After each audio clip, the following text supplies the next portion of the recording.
Hey everybody, welcome to another edition of The Daily presented by EA Sports FIFA 12. It's Wednesday, October 12th, here with Greg Lawless. I'm Nick Fershaw. Greg, let's start with the biggest news from Tuesday night, and that's the U.S. national team out at Red Bull Arena. A 1-0 loss to Ecuador. Greg, one win in 5 games under the new regime from Jurgen Klinsmann, some struggles offensively, and a mishap from Tim Ream at the second half. What did you make of this game? Well, it was interesting to watch Jurgen Klinsmann after the game in his interview on the sideline. It's the first time that I've seen him sort of look a little stressed since he's taken over this job. He still tried to remain optimistic about things, was still positive about things. And in his press conference afterward, he talked about players who have started to solidify their positions. He's really high on Brek Shea and basically said Brek Shea is now a starter on this team going forward. He said he's very impressed with what Oguchi Onyewu has brought since he's gone back. And he said, actually, he's back. Basically said of Gooch, and Kyle Beckerman, also the guy in the middle, solidifying that spot at holding midfield and doing everything that Klinsmann is asking from that position.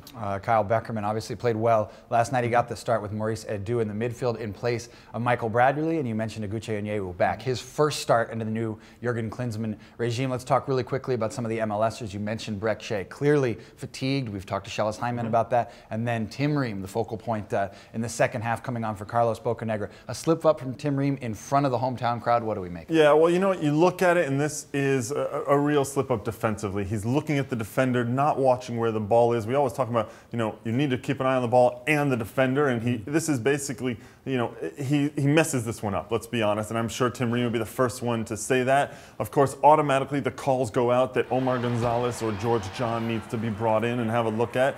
And after the game, Landon Donovan from the LA Galaxy was interviewed by ESPN, and he said, yes, Omar does need to be brought into the national team, and he's ready and deserves that call.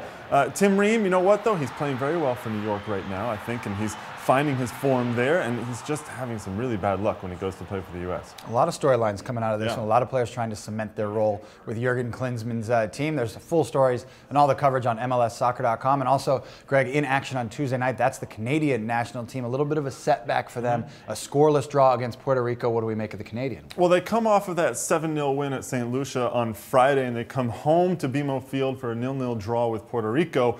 And what that does is it leaves them only 4 points ahead of St. Kitts and Nevis in their group for qualifying with 2 games left to play. In other words, they did not clinch their advancement into the next round, which means that now there's a little bit more pressure on Canada.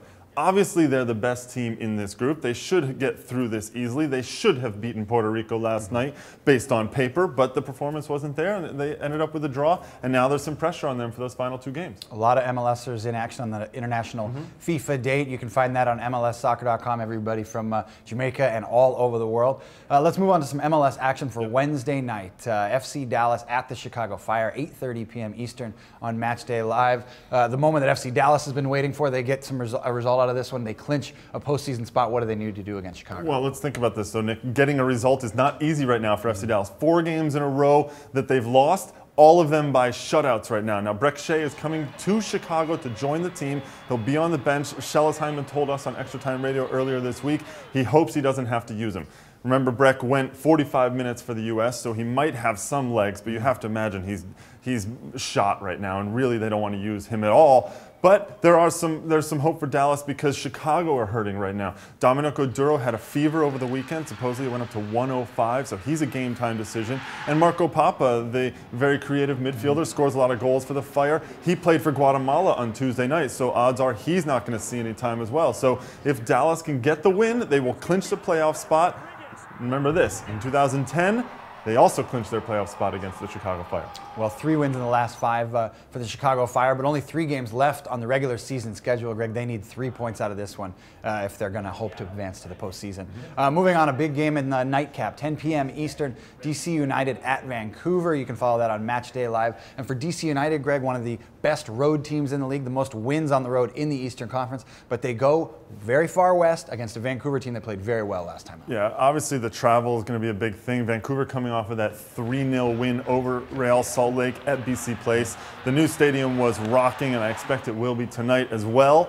DC United, they're coming off of 2 straight losses, so they need to find some momentum. They also need to find some attacking power in this one. I think Andy Nahar becomes very important, particularly because right now the reports are that Dwayne De Rosario did not travel to Vancouver after the Canada game. He will not be available. He went 90 minutes for Canada on Tuesday, so he really wouldn't be worth much anyway if he were going out to Vancouver to join in this game. DC United, though, this is one of those games in hand that they have. Remember, they still have 4 games left, which is the most of any team in MLS, and certainly the most of all the teams fighting for the playoff spots that are remaining. They need to get results now in those games in hand. That's the key. After this game in Vancouver, though, they go home to finish the season with 3 at RFK Stadium. So if they can get a result in Vancouver, it sets them up very nicely for the final stretch. A lot of big points at stake for Ben Olsen's crew and DC United. That does it for us. For all the latest news in MLS and the playoff standings, we know everybody's checking all the time. They'll certainly check on Wednesday night. Log on to MLSsoccer.com.